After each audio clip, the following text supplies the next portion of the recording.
Hello guys, welcome back with me again in this channel. So in today's tutorial, I'm going to show you how you can get blaze handle in Fish.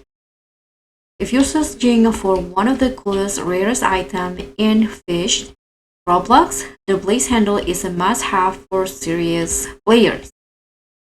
So here, what you need to do to get the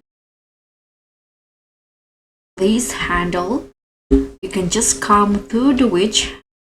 And after that, you can hand over as many as witches ingredient as possible, because by handing it all of the ingredients, and after that, as the final reward, you'll get the blaze handle from the witch.